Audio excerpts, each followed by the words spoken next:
şun bilen yana şu iqtisodiy kirim yaratayotgan hadisinglar bor.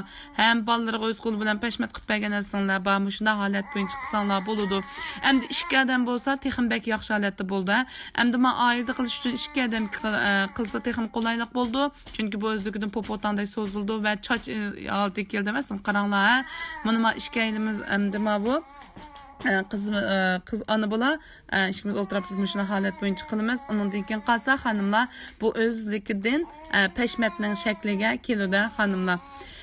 Yana bu pashmatning shakliga kelganda mush qurg'unni o'zinglar yugizaversizlar. Yana qurg'un deganimizda qo'rib ilvangan uni qaranglar xonimlar. Andan bu o'zligidan uzilgandan keyin mashg'ulotni to'xtatsanglar bo'ldi xonimlar.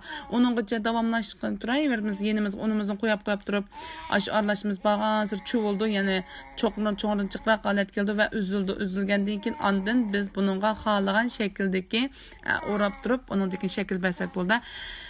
Xonimlar shunda hamda sal qo'l tutadi, qo'l tutsimi o'z qilganga yetmaydi, qashqa pashmatni remona kichik vaqtimizda anglaydigan.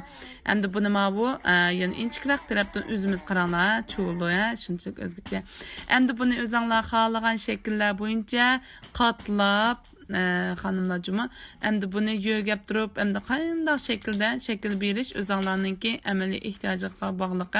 Endi buni shunday holatda yo'gab xonimlar undan keyin qolsa chiroyli taqsiga yoki bo'lmasa yana sulyo xizlarga elib turib andan zakaslarni olsanglar bo'ladi. Abi ish kuch qitim qilgandan keyin buni tajribali bo'lib ketisizlar xonimlar.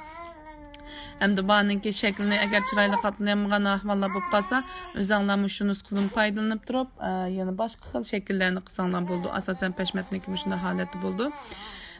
Endi xonimlar shu usul bo'yicha iste'mol qilsanglar bo'ldi. Hatto ma'qul-holatda yo'gab turib qilsanglar bo'ldi. Xonimlar bozorlarda sotilayotgan pashmatlarimizning shaklini shunday holatda bo'ldi. Endi buni cho'ng o'lcham bo'yicha qilsanglarmi, uningkini men tafsilotda video qismi bo'yicha yana ko'rsatib o'tsam bo'ldi.